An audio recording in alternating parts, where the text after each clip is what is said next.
C'est un important projet de l'Union économique et monétaire ouest-africaine qui poursuit essentiellement la sécurité alimentaire de ses 8 pays membres. Ici à Adjong, dans la basse vallée de l'Ouémé, le magasin de stockage construit a d'une capacité de contenance de 2000 tonnes de produits agricoles. C'est un magasin qui va servir à stocker les produits cultivés et également les intrants aussi pour desservir les producteurs dans leurs activités. Maintenant que la vallée a commencé par être aménagée, il faut ces infrastructures pour pouvoir l'accompagner. Sinon, on pourra produire, mais on ne saurait où les stocker.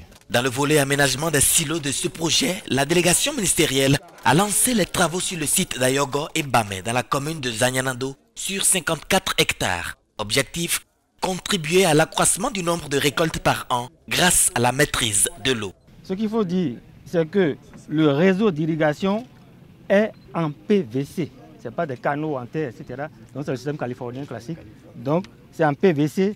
Et l'arrosage à la parcelle, c'est des bouches hydrantes à partir donc des PVC qui sont donc qui débouchent sur des regards et qui permettent donc à l'eau de s'écouler sans, disons, causer d'érosion, parce que l'énergie aurait été donc amortie donc par le regard.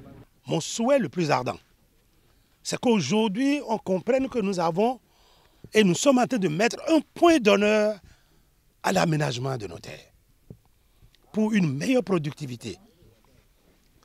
Mais nous gagnerons lorsque les populations vont exploiter au mieux ce potentiel.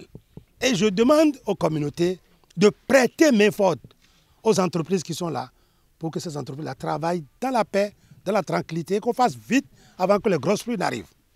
C'est dans l'intérêt de nous tous. La question de la transhumance des bœufs n'a pas échappé aux populations bénéficiaires. Autant de sous ne sauraient être investis pour qu'en fumée, les bœufs viennent détruire et que nous commençons par recourir encore à vous. Je ne sais pas si les aménagements ont prévu l'inaccessibilité des troupeaux au site ou si des mesures vont être prises par le gouvernement, parce que nous avons vu à Zomon, des milliards ont été investis, le commissaire est là témoin, les bœufs transhumants du Nigérien ont détruit 3 hectares de riz en une seule nuit. Le ministre de l'Agriculture, de l'Élevage et de la Pêche tient à la qualité des travaux qui seront exécutés. S'il est question de casser quelque part, je viendrai demander avec le DG, en montrant les caractéristiques techniques qui sont défaillantes, qu'il faut sauter ça. Et on va sauter. Quand on aura fait ici, là, 5 ans, 10 ans après, on trouvera que le régime Talon a laissé quelque chose d'indélébile. Dernière étape, l'Anta Kogbe, spécialisée dans la culture du riz. 125 hectares de terre vont être aménagés. La ressource en eau est mobilisée, c'est de l'eau souterraine pour les cultures de contre-saison.